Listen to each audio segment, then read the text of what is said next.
എല്ലാ മനുഷ്യരോടും സ്നേഹവും കൃപയും കാരുണ്യവും വേണം. പ്രത്യേകിച്ച് ചെറിയ മക്കളോട്, കുഞ്ഞുങ്ങളോട് വലിയ സ്നേഹം വേണം എന്നാണ് ഖുതുബയിൽ നിങ്ങളെ ഓർമ്മപ്പെടുത്തിയിട്ടുള്ളത്. നിങ്ങൾക്കറിയാം, കേരളത്തിൽ ഈ അടുത്ത കഴിഞ്ഞ ദിവസങ്ങളിലായി വലിയ ചർച്ചയായൊരു വിഷയമാണ്. 1.5 വയസ്സുള്ളൊരു കുഞ്ഞിനെ ഒരു ഉമ്മയും 2 അച്ഛനും തീർന്ന് കൊന്നു. എങ്ങനെയാണ് കൊന്നത്? പോസ്റ്റ്മോർട്ടം റിപ്പോർട്ട് വന്നപ്പോൾ കുഞ്ഞിൻ്റെ ശരീരത്തിൽ 50-ലേറെ മുറിവുകളാണ്. ഈ സിഗരറ്റ് ലൈറ്റർ കൊണ്ട് പൊള്ളിച്ച കുറേ പാടുകളും. ഇങ്ങനെ അതിനിഷ്ഠൂരമായി 1.5 വയസ്സുള്ള കുഞ്ഞിനെ സ്വന്തം ഉമ്മയും 2 അച്ഛനും കൂടി ചേർന്നിട്ട് കൊന്നു എന്ന് പറയുമ്പോൾ എന്താണ് നമ്മുടെ അവസ്ഥ? നിങ്ങൾ ആലോചിക്കണം.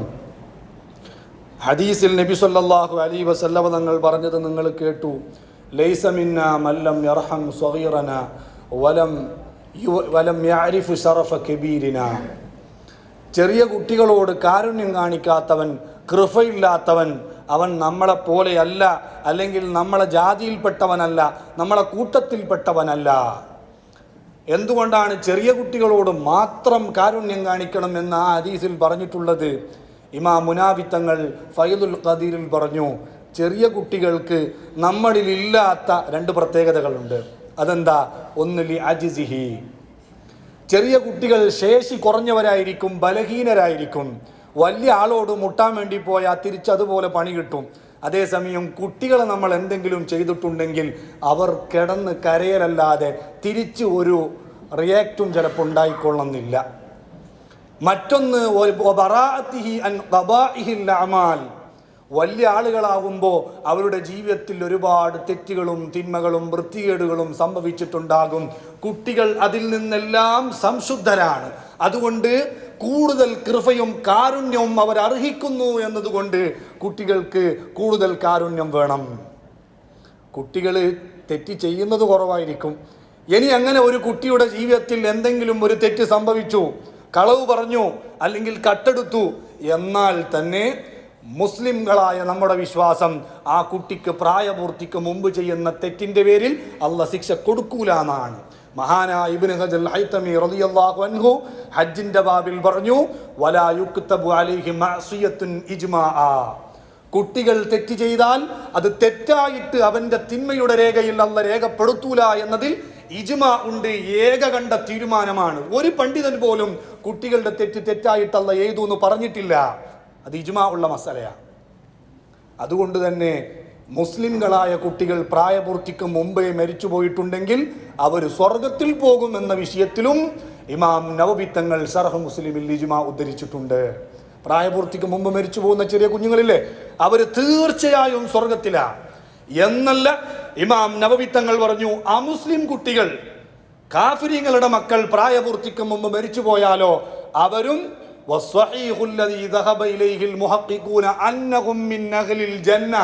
അവിശ്വാസികളുടെ മക്കളും പ്രായപൂർത്തിക്കും മുമ്പ് മരിച്ചു പോയാൽ അവരും സ്വർഗത്തിൽ പോകും എന്നതാണ് ശരി. അതാണ് സ്വഹീഹായ പ്രബലമായ അഭിപ്രായം. അപ്പൊ ഇങ്ങനെയാണ് കുട്ടികളുടെ അവസ്ഥ. പിന്നെ എങ്ങനെയാണ് ആ കുട്ടികളെ ദ്രോഹിക്കാൻ മനസ്സ് വരിക? നിരന്തരം കുട്ടികൾ കരയുമ്പോൾ മനസ്സ് അറിയാതിരിക്കുക എന്ന് പറയുന്നത് തന്നെ നമുക്ക് വലിയ അത്ഭുതമാണ്. ഇങ്ങനെ കുട്ടിയെ ആക്രമിക്കുമ്പോൾ, ഇങ്ങനെ ദുൽമു ചെയ്യുമ്പോൾ, മുറിവേൽപ്പിക്കുമ്പോൾ ആ കുട്ടി നിരന്തരം കരഞ്ഞിട്ടുണ്ടാവുമല്ലോ. കരയുമ്പോഴാണ് പോലും പിന്നെയും കുട്ടിയെ ഉപദ്രവിച്ചത്. അങ്ങനെയാണ് കുട്ടി മരിച്ചു പോകുന്നത്. കുട്ടികൾ കരയുമ്പോൾ മനസ്സ് അറിയാതിരിക്കുക എന്ന് പറയുന്നത് നമുക്ക് ഉൾക്കൊള്ളാൻ കഴിയാത്ത വിഷയമല്ലേ? മഹാനായ ഉമർ ഇബ്നുൽ ഖത്താബ് തങ്ങളെ പറ്റി ഹദീസുകൾ പരത്തിയാൽ കാണും, ചൂടായാൽ ഉടനെ പറയുന്നത് ഞാൻ അവൻ്റെ പെരടി വെട്ടി തലവെട്ടി കൊല്ലട്ടെ എന്നാ. അത്രയും സ്ട്രോങ് ആണ് ഉമർ ഇബ്നുൽ ഖത്താബ് തങ്ങൾ.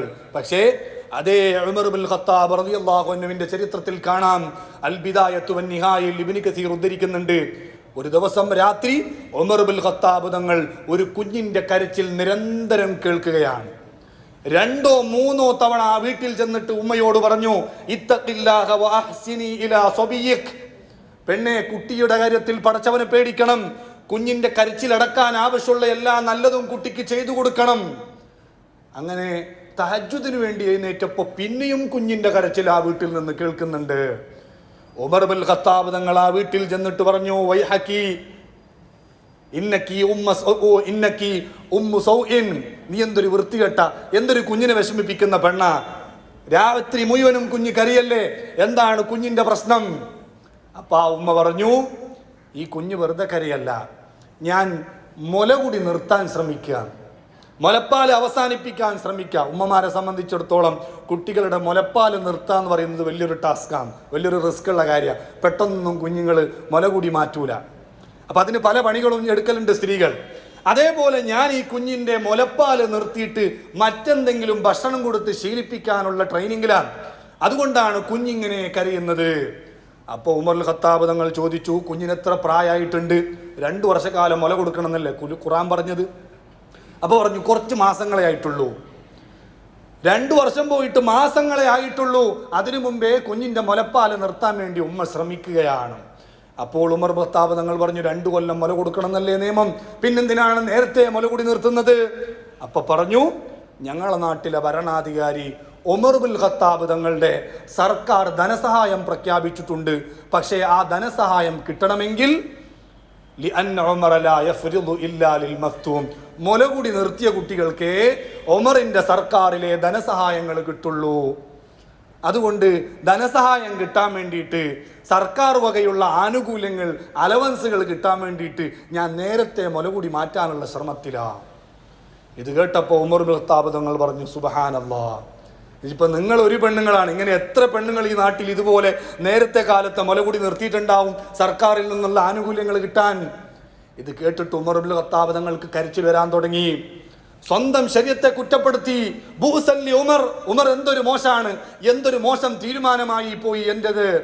കം ഹലക മിൻ ഔലാദിൽ മുസ്ലിമീൻ, മുലകുടി മാറിയ കുട്ടികൾക്ക് മാത്രമേ അലവൻസ് കിട്ടുള്ളൂ എന്ന എൻ്റെ നിയമം കൊണ്ട് ഇവിടെ എത്ര മുസ്ലിം കുട്ടികൾക്ക് പ്രയാസം അനുഭവിച്ചിട്ടുണ്ടാകും. അത് കരഞ്ഞുകൊണ്ട് ഉമർ ഖത്താബ് തങ്ങൾ സുബഹി നിസ്കാരത്തിലെ ജമാഅത്തിന് ചെന്നു. ജമാഅത്തിന് ഇമാമ് നിൽക്കുമ്പോൾ ഉമർ തങ്ങളുടെ കരച്ചിൽ അടങ്ങുന്നില്ല. ഇമാമ് നിന്ന ഉമർ തങ്ങളുടെ നിസ്കാരത്തിലെ ഖുർആനൊത്ത് ക്ലിയർ ആവുന്നില്ല കരച്ചിലിന്റെ ഊക്കുകൊണ്ട്. അങ്ങനെ കരഞ്ഞ് നിസ്കാരം തീർന്നു. നിസ്കാരം തീർന്ന ഉടനെ ഉമർ ബിൻ ഖത്താബ് തങ്ങൾ പ്രഖ്യാപിച്ചു, ഇനി ആരും 2 വയസ്സ് തികയുന്നതിന് മുമ്പ് അലവൻസ് കിട്ടാൻ വേണ്ടി മുലകുടി മാറ്റണ്ട. ഇന്നാ നഫ്റുദു ലികുല്ലി മൗലൂദിൻ ഫിൽ ഇസ്ലാം, എല്ലാ കുട്ടികൾക്കും അലവൻസ് കൊടുക്കാൻ, സർക്കാർ ആനുകൂല്യം കൊടുക്കാൻ നമ്മൾ ഇതാ തീരുമാനിച്ചിരിക്കുന്നു. പഴയ തീരുമാനം മാറ്റിയിരിക്കുന്നു. രാജ്യത്തിന്റെ വിവിധ ഭാഗങ്ങളിലേക്ക് ആ വിഷയം അറിയിച്ചുകൊണ്ട് ഉമർ ബിൻ ഖത്താബ് തങ്ങൾ കത്തയച്ചു. അപ്പൊ കുഞ്ഞുങ്ങൾ രാത്രി കരഞ്ഞു എന്നതിന്റെ പേരിൽ നാട്ടിലുണ്ടായിരുന്ന നിയമം വരെ ഉമർ ബിൻ ഖത്താബ് തങ്ങൾ മാറ്റണമെങ്കിൽ, അതാണ് അവർക്ക് നബി തങ്ങൾ പഠിപ്പിച്ചു കൊടുത്തിട്ടുള്ള കുഞ്ഞുങ്ങളോടുള്ള സ്നേഹം, കാരുണ്യം. ഇന്ന് നിങ്ങൾ കേട്ടില്ലേ ഖുതുബയിൽ നബി സല്ലല്ലാഹു അലൈഹി വസല്ലമ തങ്ങള് കുഞ്ഞിനെ ചുംബിച്ചു, ഹസൻ തങ്ങളെ ചുംബിച്ചു. അടുത്തന്നെ അഖ്റബ് ബിൻ ഹാബിസ് എന്ന ഒരു മനുഷ്യനുണ്ട്. അയാൾ പറഞ്ഞു, 10 കുട്ടികൾ ഉണ്ടായിട്ട് എൻ്റെ ജീവിതത്തിൽ ഇന്നേ വരെ ഒരെണ്ണത്തെ പോലും ഞാൻ ചുംബിച്ചിട്ടില്ല. നബി തങ്ങൾ പറഞ്ഞു, മല്ലാ യർഹം ലാ യുർഹം, സ്നേഹം തിരിച്ചു കിട്ടണോ അങ്ങോട്ട് കൊടുക്കണം, അങ്ങോട്ട് സ്നേഹം കൊടുക്കാത്തവനിക്ക് ഇങ്ങോട്ട് തിരിച്ചു കിട്ടൂല. നബി സല്ലല്ലാഹു അലൈഹി വസല്ലം തങ്ങൾക്ക് കുഞ്ഞുങ്ങളോടുള്ള സ്നേഹം പറഞ്ഞാൽ തീരാത്തതാണ്, എത്രയോ പറയാനുണ്ട്. സ്വഹീഹ് മുസ്ലിമിൽ ഒരു അധ്യായം തന്നെയുണ്ട്, ബാബു ജവാസി ഖൗലിഹി ലിഗൈരി ഇബ്നിഹി യാ ബുനൈ വസ്തിഹ്ബാബിഹി ലിമുലാതഫത്തിൻ, സ്നേഹത്തോടെ സ്വന്തം മക്കളെയല്ല ആരാന്റെ മക്കളെ യാ ബുനൈ, ഓ എൻ്റെ മോനെ എന്ന് വിളിക്കൽ സുന്നത്താ. എൻ്റെ മോനെയല്ല, എൻ്റെ മോനെ ഞാൻ എൻ്റെ മോനെ എന്നേ വിളിക്കുള്ളൂ. ആരാന്റെ മക്കളെ, എൻ്റെ ചങ്ങായിന്റെ കുട്ടിയെ, എൻ്റെ അയൽവാസിയുടെ കുട്ടികളെ പേര് വിളിക്കുന്നതിന് പകരം യാ ബുനൈ, ഓ എൻ്റെ പൊന്നുമോനെ, കുഞ്ഞുമോനെ എന്നാ അതിൻ്റെ അർത്ഥം. അല്ലെങ്കിൽ യാ ഇബ്നി, എൻ്റെ മോനെ എന്ന് വിളിക്കുന്നത് സുന്നത്താണ്. അങ്ങനെ വിളിച്ചാൽ കൂലി കിട്ടുമെന്നാ പറയുന്നത്. എന്നിട്ട് ആ അധ്യായത്തിൽ സ്വഹീഹ് മുസ്ലിമിൽ കൊണ്ടുവരുന്ന ഹദീസ് ഏതാ? നബി സല്ലല്ലാഹു അലൈഹി വസല്ലം തങ്ങൾ നിരന്തരം സ്വഹാബികളെ കൂട്ടത്തിൽ നിന്ന് അനസ് തങ്ങളെ വിളിച്ചിട്ടുണ്ട്, യാ ബുനൈ, ഓ കുഞ്ഞുമോനെ. മുഗീറത്ത് റളിയല്ലാഹു അൻഹുവിനെ വിളിച്ചിട്ടുണ്ട്, യാ ഐ ബുനൈ, കുഞ്ഞുമോനെ. അപ്പൊ നബി തങ്ങൾ വിളിച്ചത് കൊണ്ട് നമ്മൾ അങ്ങനെ വിളിക്കുന്നത് സുന്നത്താ. അതൊന്നും നബി തങ്ങളെ സ്വന്തം മക്കളായിരുന്നില്ലല്ലോ. അപ്പൊ അതുകൊണ്ട് സ്നേഹത്തോടെ കുഞ്ഞുങ്ങളെ കുഞ്ഞുമോനെ, പൊന്നുമോനെ എന്ന് ലാളിച്ചു വിളിക്കുന്നത് സുന്നത്താണെന്ന് പഠിപ്പിച്ച മതമാണ് പരിശുദ്ധ ഇസ്ലാം. സ്വഹാബത്ത് വീട്ടുമുറ്റത്ത് എന്ത് കൃഷി ചെയ്താലും വിളവെടുപ്പ് നടന്നാൽ ആദ്യം കൊണ്ടുവന്നിട്ട് കൊടുക്കുന്നത് ഹബീബായ മുഹമ്മദുർ റസൂലുള്ളാഹി സ്വല്ലല്ലാഹു അലൈഹി വസല്ലം തങ്ങൾക്കാണ്. വീട്ടുമുറ്റത്ത് ആദ്യമായിട്ട് ഒരു ഈത്തപ്പയം നട്ടിട്ട് അതിൽ ഈത്തപ്പയം കൊലച്ചാൽ നബിതങ്ങൾ കൊണ്ടുവന്നിട്ട് കൊടുക്കും. നബിതങ്ങൾ എന്താ ചെയ്യുക? കൊണ്ടുവന്ന് തന്ന ആൾക്ക് ദുആ ചെയ്തു കൊടുക്കും. എന്നിട്ട് കൂട്ടത്തിൽ ഏറ്റവും ചെറിയ കുഞ്ഞുങ്ങൾ ആരാണെന്ന് തെരഞ്ഞു കൊടുത്തിട്ട് നബിതങ്ങൾക്ക് കിട്ടിയ ഹദിയ അവർക്ക് കൊടുത്തിട്ടാണ് നബിതങ്ങൾ കഴിക്കാറു എന്ന് സ്വഹീഹ് മുസ്ലിമിൽ ഉദ്ധരിച്ച ഹദീസിൽ കാണാം. അപ്പം അങ്ങനെയായിരുന്നു നബിതങ്ങളുടെ സ്നേഹം.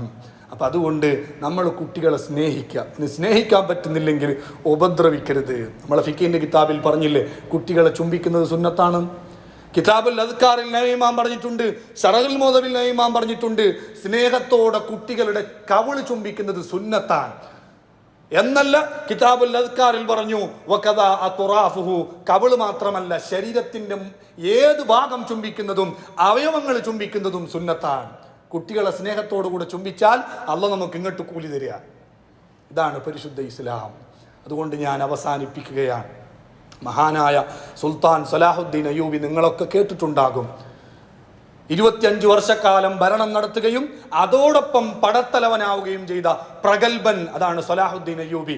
അദ്ദേഹത്തിന്റെ ജീവിത ചരിത്രം മുഴുവനും അദ്ദേഹത്തിന്റെ കൂടെ നടന്ന് അനുയായിയായി ജീവിച്ച് അദ്ദേഹത്തിന്റെ പട്ടാളത്തിന്റെ ഖാദിയായി ഖാലിൽ അസ്കർ ആർമിയുടെ ജഡ്ജായിരുന്ന ബഹാഉദ്ദീൻ ഇബ്നു ശദ്ദാദ് 300 ചില്ലാനും വരുന്ന പേജുകളിൽ രേഖപ്പെടുത്തിയിട്ടുണ്ട്. നിങ്ങൾക്ക് ആ കിതാബ് കിട്ടാനുണ്ട്.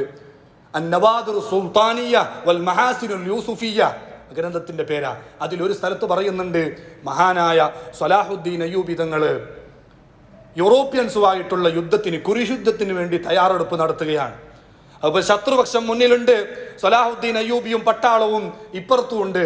അങ്ങനെ യുദ്ധത്തിന് വേണ്ടിയുള്ള തയ്യാറെടുപ്പിന് ഇടയിൽ ഈ പട്ടാളത്തിന്റെ ഗാർഡുകൾ ഉണ്ടല്ല, മുൻപന്തിയിലുണ്ടാവുന്ന ആളുകൾ, അവര് ഒരു പെണ്ണിനെയും കൂട്ടിയിട്ട് സലാഹുദ്ദീൻ അയ്യൂബി തങ്ങളുടെ അടുത്തേക്ക് വന്നു. അപ്പൊ ആ പെണ്ണ് കരഞ്ഞുകൊണ്ടേ ഇരിക്കുന്നുണ്ട്. അപ്പൊ എന്താണെന്ന് തിരക്കിയപ്പോ കൂട്ടിക്കൊണ്ടുവന്ന ആളുകൾ പറഞ്ഞു, ഈ പെണ്ണ് മുസ്ലിം പക്ഷത്തിൽപ്പെട്ട പെണ്ണല്ല, നമ്മുടെ നേരെ എതിർപക്ഷത്തിൽപ്പെട്ട ശത്രുപക്ഷത്തിൽപ്പെട്ട ക്രിസ്ത്യാനിയായ പെണ്ണ.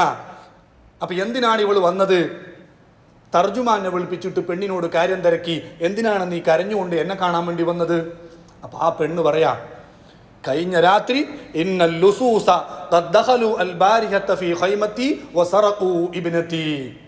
കഴിഞ്ഞ രാത്രി ഞങ്ങളുടെ പട്ടാള ക്യാമ്പിലേക്ക് ചില കള്ളന്മാർ വന്നിട്ട് എൻ്റെ ടെന്റിൽ കിടന്നുറങ്ങിയിരുന്ന എൻ്റെ പെൺകുഞ്ഞിനെ അവർ കട്ടുകൊണ്ടുപോയി, മോഷ്ടിച്ചുകൊണ്ടുപോയി.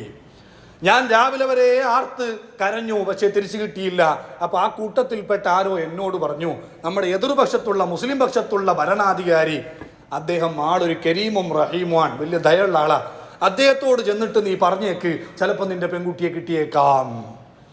ഈ പരാതി കേട്ടപ്പോ ചരിത്രത്തിൽ കാണാം, ഫറഖലഹ, ഇത് കേട്ടിട്ട് സുൽത്താൻ സലാഹുദ്ദീൻ അയ്യൂബിയുടെ മനസ്സ് അലിഞ്ഞു. വദമഅത് ഐനുഹു, കണ്ണിൽ നിന്ന് കണ്ണുനീരൊറ്റു വീഴാൻ തുടങ്ങി, കണ്ണുനീരൊലിക്കാൻ തുടങ്ങി.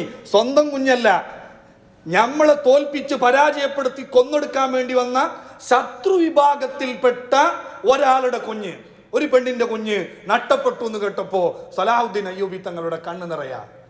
ഉടനെ ഉത്തരവിട്ടു ആ കുഞ്ഞിനെ തിരഞ്ഞുകൊണ്ടുവരാൻ. അങ്ങനെ പട്ടാളക്കാരെല്ലായിടത്തും തിരയാൻ വേണ്ടി പോയി. നോക്കുമ്പോൾ കട്ട ആളുകൾ ഈ കുഞ്ഞിനെ കൊണ്ടുപോയിട്ട് മാർക്കറ്റിൽ ചെറിയ വിലക്ക് വിറ്റിരിക്കുകയാണ്. സുൽത്താൻ സലാഹുദ്ദീൻ അയ്യൂബി ആ വിറ്റ് വാങ്ങിയ ആളോട് ചോദിച്ചു, എത്ര വിലക്കാ വിറ്റത്? ആ വില അദ്ദേഹത്തിന് കൊടുത്തിട്ട് ആ പെൺകുഞ്ഞിനെ മോചിപ്പിച്ചു.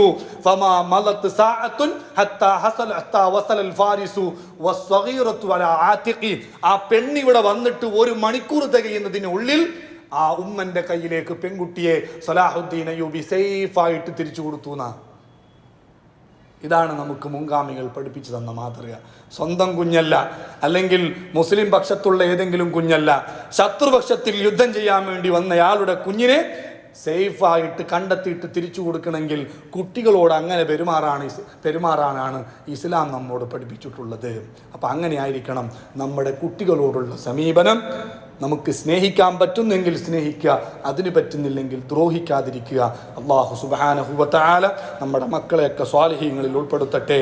അല്ലാഹുമ്മ സ്വല്ലി അല നബിയിൽ മുസ്തഫ ഹബീബില്ലാഹി സയ്യിദനാ